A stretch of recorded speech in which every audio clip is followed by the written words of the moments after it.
So in this video, we'll be discussing managing records with my partner, Ms. Vivica Cortes. So, value of records. Businesses need current, accurate, and relevant information to be successful. So, if you handle a business, you have to be mindful of your records such as employee contracts, your mga legal records for your business nga dili ka madakpan, dili pod ma-bankrupt imong business. So later we'll discuss areas in which records have values. So proceed ta. Business records. So a record is information stored on any medium that is received or created by an organization and that provides evidence of an event, activity, or business transaction. So, a record may be printed document such as a letter or report, or an electronic file such as an email, messages, or spreadsheet table.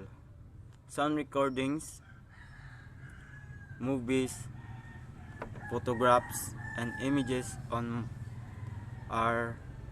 may also be records. So, records life cycle. Records are important because they provide a history of a business or organization. So, successful organization use the information in records to make decisions, handle daily operations, and plan for the future. So because because records are so valuable, they must be properly managed. So that's why there is records management. So record management is the systematic control of records from the creation or receipt of the records to its final disposition. So, because after records are created or received by an organization, so they have a value for a period of time.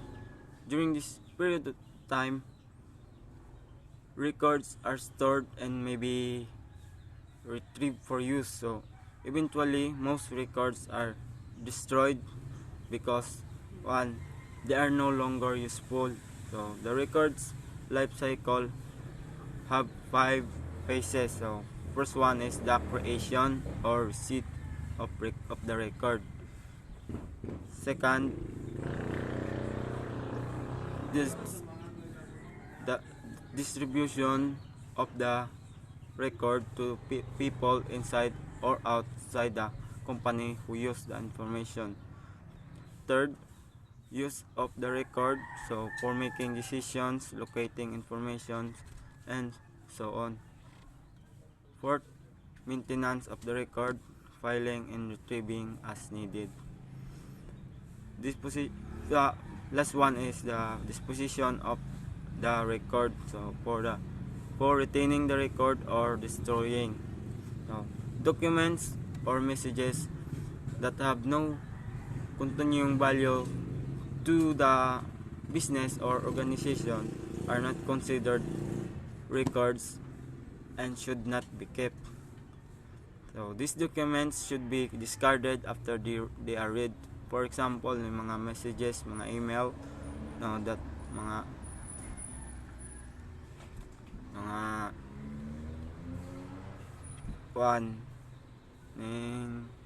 mga messages that state the time of the meeting, that will have no value after the meeting. That meeting has taken place and can be discarded. So storage, next slide, is storage, supplies, equipment, and media. So the selection and arrangement of records, storage, supplies, equipment, and electronic media depend on whether the organization's records management system contains physical records, electronic records, or both. So example of physical records includes items such as traditional paper documents and hard copy printouts of files. And electronic records are files stored on personal computers, network file servers, mostly soft copy na pwede mabutang sa mga gadgets, laptop. So makita nyo sa PowerPoint presentation sa right side na value of records na where records have value area where it has value. So first one is now the legal area. So example, articles of incorporation, contracts, and deeds. Next, financial records. So examples are budget, balance sheets, income statement, receipt for travel and equipment purchase, and bank statements. Next, historical. So example, employee evaluation, mga payroll records, and job termination records. So magpuan sa history records. Next is daily operations. So policy and procedures, manuals, organization charts, minutes of meetings, sales report, and products report. Thus, basic filing supplies. So basic filing supplies for physical records include file folders, hanging or suspension, folders, file guides, and labels. So file folders is a file, generally a manila folder, either 8 by 1/2, 8 1/2 by 11 inches, or 8 1/2 by 14 inches. So katong example sa ni mga folders nga mapalitras mga tindahan nga imurang i-stock or mabutangan nimo mga printouts sa mga files nimo. So pwede na siya mga colored folders. The filing designation of the paper documents are placed in the folders, skid on a label, and then affixed to the top of the folder. So next is the file guide. So a file guide is usually made up of heavy pressboard and is used to separate the file drawer into sections. So kato ni siyang gahion nga pwede nimo mabutangan og mga folders or pwede po nimo masulod sa drawer. So next, file folder labels. So file folder labels may be purchased in various configurations including continuous folder strips, separate strips, rolls in boxes, and pressure sensitive adhesive labels. So different color labels can speed up the process of filing and finding the records, and can eliminate much misfiling. So kato ni siyang patapot nimo sa folder nga ilhanan para makita dayon og asa dapit ang records. So we have to be consistent with your key labels the file. So you have to follow such suggestions like captions in all capital letters with no punctuation. Next, begin the caption about 1/4 inch from the left edge of the label. Key any additional information about 1/2 inch to the right. Always key the name on the label and correct indexing order. Next, use the same style of labels in all folders. So For example, if you decide to use labels with color strips, use them in all folders. So if you decide to use colored labels, be consistent in using them all folders. So para ma-avoid nimo ang malibog ka kay dili man pareho ang gibutang nimong labels, so dapat ipareho ra nimo.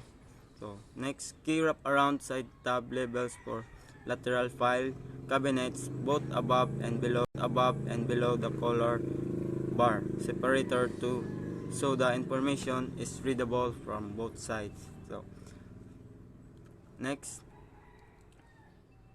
is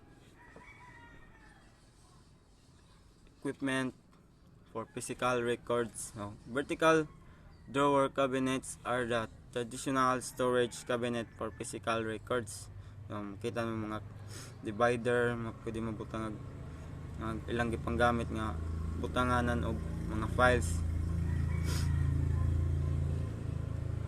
With the most common vertical file having 4 drawers, lateral files are similar to vertical files except the drawer rolls out sideways, exposing the entire contents of the file drawer at once.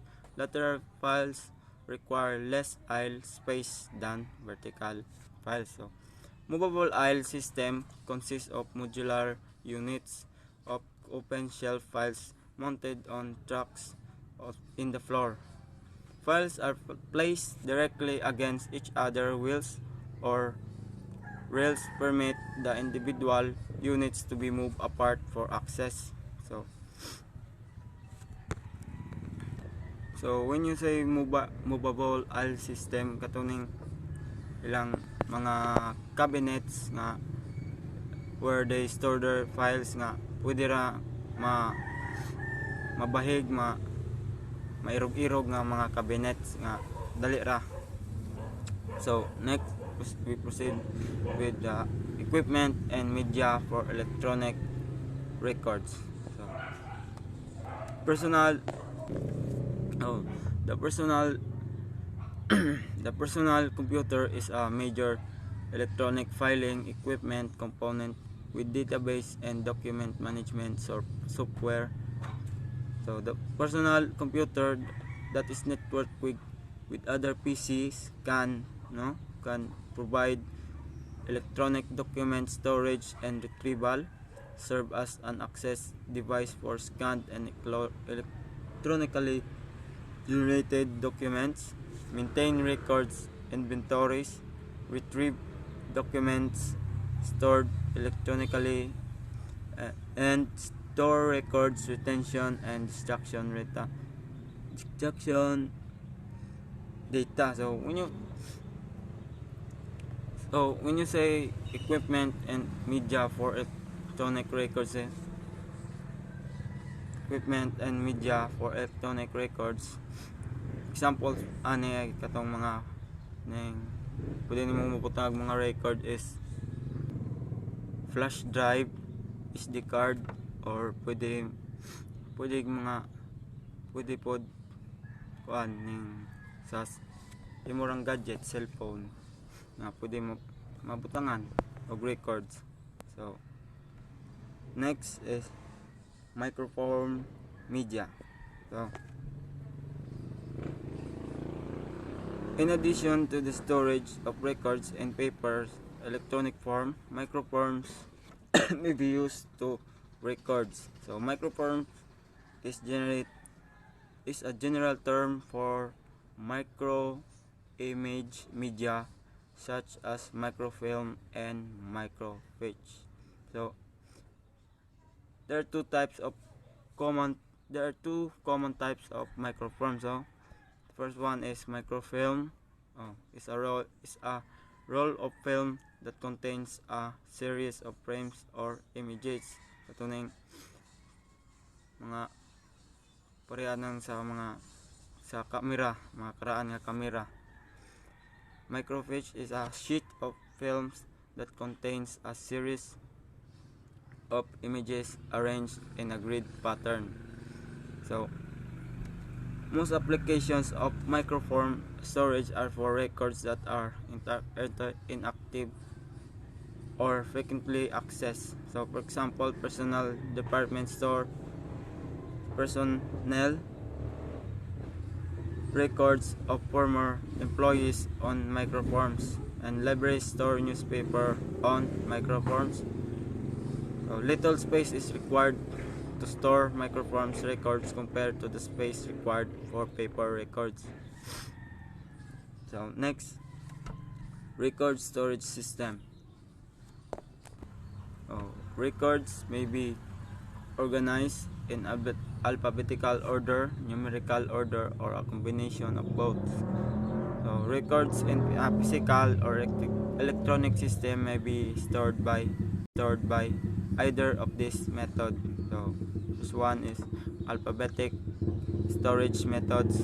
So the alphabetic storage methods uses the letters of alphabet to determine the order in which a record is filed. So this is the most common method used for storing records. So parehaning sa mga mag-attendance ang teacher. So alphabetical method. So advantages of an alphabetic system include it is a direct access system. There is no need to refer to anything except the file to find the record. So the dictionary arrangement is simple to understand. So, next, misfiling is easily checked by alphabetic sequence. So next is the subject storage method. So the subject storage method is widely used in organization. Filing by subject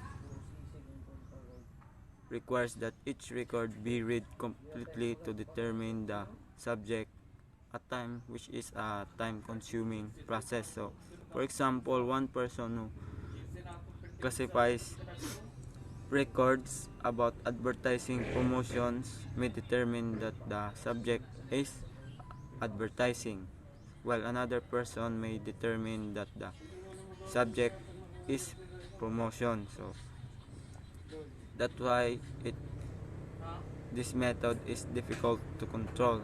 So because one person may read a record with that and determine the record that it is that subject, while the other person's is different.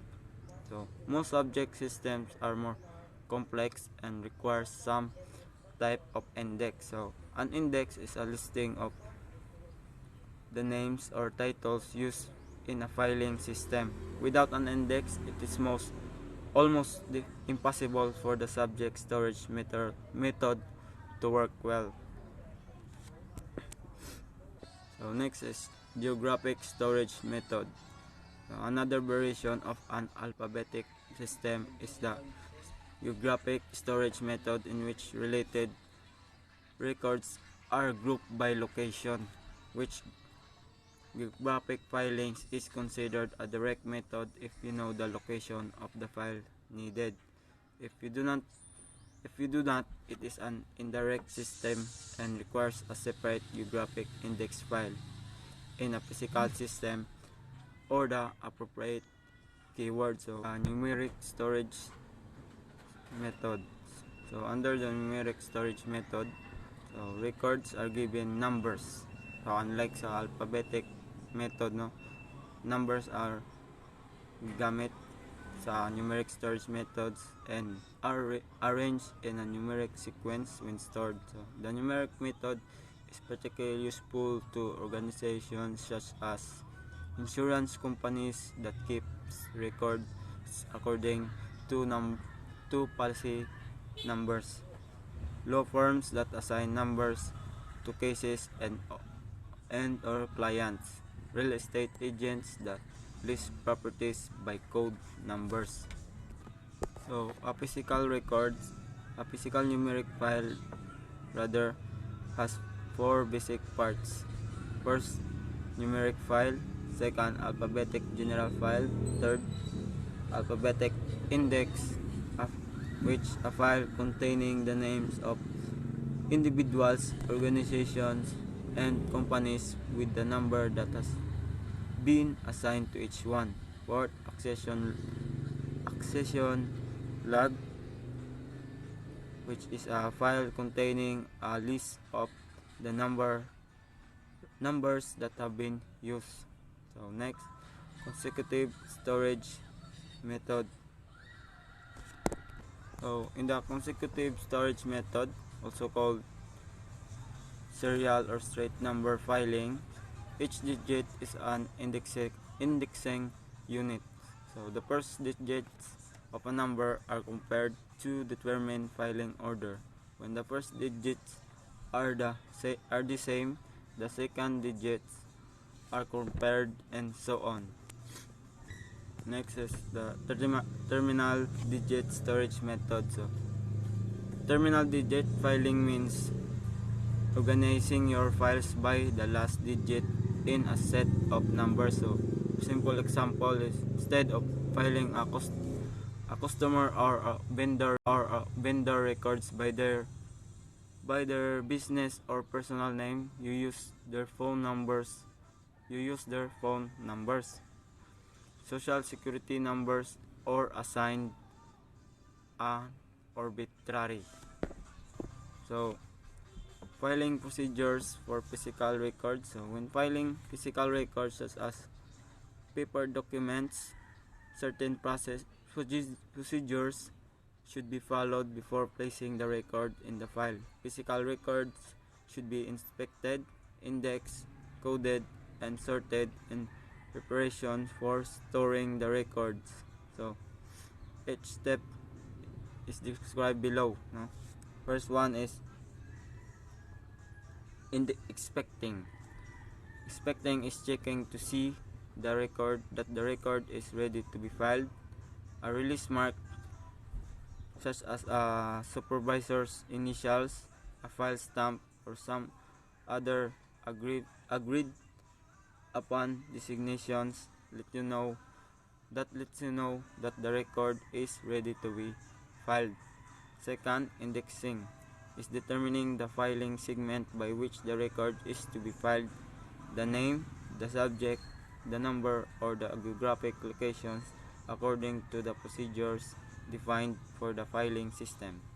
Third, coding is marking the record with the filing segment such as the name, subject, location, or number that was determined in the indexing process. For example, in an alphabetic filing system, an incoming letter would typically be filed under the name of the company in the letterhead. So, fourth, sorting is placing the records such as papers, microfilm, or other physical records in order for storage. Sorting records before going to the file cabinet or other container speeds up the storage process. So the last one is storing, is placing records in storage containers such as file cabinets and the proper locations. So that will be my part. Thank you. So the next topic is alphabetic indexing rules are used for indexing and coding physical records in alphabetic filing system. Rule 1. Indexing order of units. Personal names. A personal name is indexed in this order. The surname, last name, is the first unit. Second, the given name, first name, or initial is the second unit. And third, the middle name or initial is the third unit.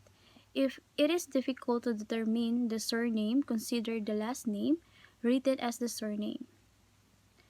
And as an initial precedes a complete name beginning with the same letter, nothing before something. When indexing, punctuation is omitted. So rule number 1, personal names. So as you can see, under name is the example, Russ Evans.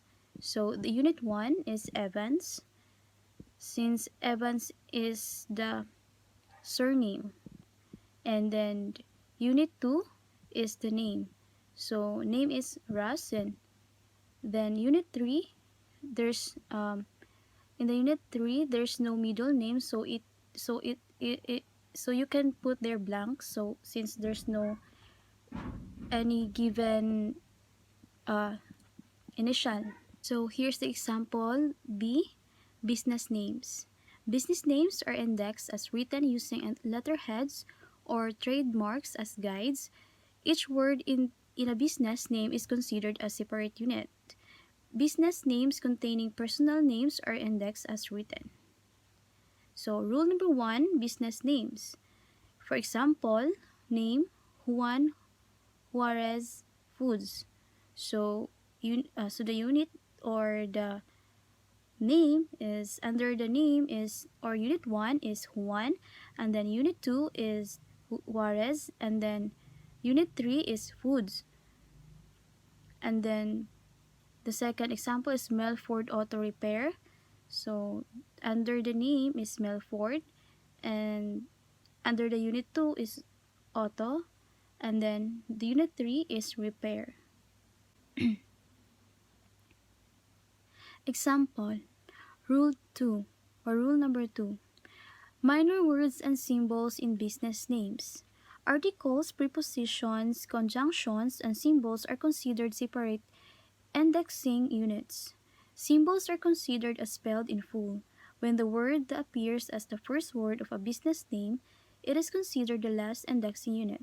Examples, articles, a and the, prepositions, at, in, out, on, off, by, to, with, for, of, over, conjunctions, and, but, or, nor, symbols, and, cent or cents, dollar or dollars, number or pound, percent. So, rule number 2, minor words and symbols. Under name are B&B Atlanta, Dollar and Cent Store, the Dollar Tree, the Gingerbread House, Lowton and Lowton Shoes. So under unit 1 is B, unit 2 and unit 3 B, and unit 4 Atlanta. So the B is separated. It is under unit 1 because in the next because there is a conjunction, and that's why it is separate. This is separated, and under it, that's why it's under unit 2. And in the next example is dollar and cent store. So unit 1 is dollar, and again there's a conjunction and, so that's why it's under unit 2. And then unit 3, cents. So in unit 3, cents, because there's a cents is a symbol, example of a symbol, cents. So it's under unit 3. So unit 4, store. And same goes to the other examples below. Okay, so let's move on to the other example. Rule number 3, punctuation and possessives. So all punctuation is disregarded when indexing personal and business names. Commas, periods, hyphens, as apostrophes, dashes, exclamation points, question marks, quotation marks, underscores, and diagonals are disregarded, and names are indexed as written. So rule 3, punctuation and possessives. Under name are A-Z, filing system, Iris B, and Mills Peters, and so on. So unit 1, AZ, unit 2, filing, and unit 3, system. So here, since there is a dash separated in AZ, but because in this example AC is considered to be as it is considered to be read as 1. So that's why it's AZ under unit 1. And then unit 2, filing, and then unit 3 is system. And then in the second example is Iris B. Mills Peters. So as what I said a while ago, since there is dash Mills and Mills dash Peters, so that's why it is considered to be 1. So it's unit 1, Mills Peters. So the next unit 2 is Iris, and then unit 3 is B. And so here's another example. Rule number 4, single letters and abbreviations. A. Personal names. Initials in personal names are considered separate indexing units. Abbreviations of personal names WM, just, Joss, those, and nicknames Liz, Bill are indexed as written. So, rule for single letters and abbreviations, personal names. So, under name are JT Park, Just T Park, L Pauline Park, and Liz P Park. So, Unit 1 is Park, Unit 2 J, and Unit 3 T. So, in the second example, Just T Park. So, Unit 1 Park, and then Unit 2 Jazz, and then rather Unit 3 is T. B. Example B, business names. Single letters in business and organization names are indexed as written. If single letters are separated by spaces, index each letter as separate unit. Index acronyms, words formed from the first few letters of several words. So, ARCO. As one unit regardless of punctuation or spacing. Abbreviated words, Corp Incorporated, and names IBM or GE are indexed as one unit regardless of punctuation or spacing. Radio and television station call letters are indexed as one unit. So, rule 4, single letters and abbreviations, business names. So, name under name are EKM Incorporated and EG Environmental. So, and so on. And then unit 1 is E, unit 2 K, and unit 3 M, and then unit 4 is Incorporated. And then in the second example, EG Environmental. So, EG Environmental Unit 2, and then since there's no Unit 3 and Unit 4, so we will just leave it blank there since there's no uh, other words connected to the EG Environmental. Cross-referencing records. A cross-reference shows an alternate name or subject by which a record might be requested and indicates the storage location of the original record. And next is filing procedures for electronic records. So electronic records may be part of an electronic database or automated system. Automated records. Electronic records may be created automatically by a system such as automated order system. So figure 11 to 10. Cross-reference examples. So name type is easily confused name, original Andrew Scott, and then cross-reference is Scott Andrew. So meaning gibali lang siya. So that's why it's cross-reference. So next is hyphenated personal name is Francine Haslett Hagens. So cross-references is Francine Hagens. So see Francine as Haslett Hagens. Individual records. Creation and receipt of electronic records is a routine process for a typical administrative assistant.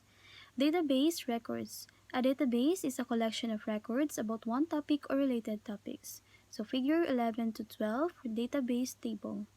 Under customers number 24671, title Mr. First name David, last name Murad, address is 103, city Fairfield, and state is Ohio. Then second example is 25567, title is Mr. First name David, and then last name is Suhak, address 2400 Greenview, Greenview, and then city is Naperville, and then state is Illinois, and so on. So that is our last topic. So I hope you understand our report and you learned something from us. Thank you and God bless.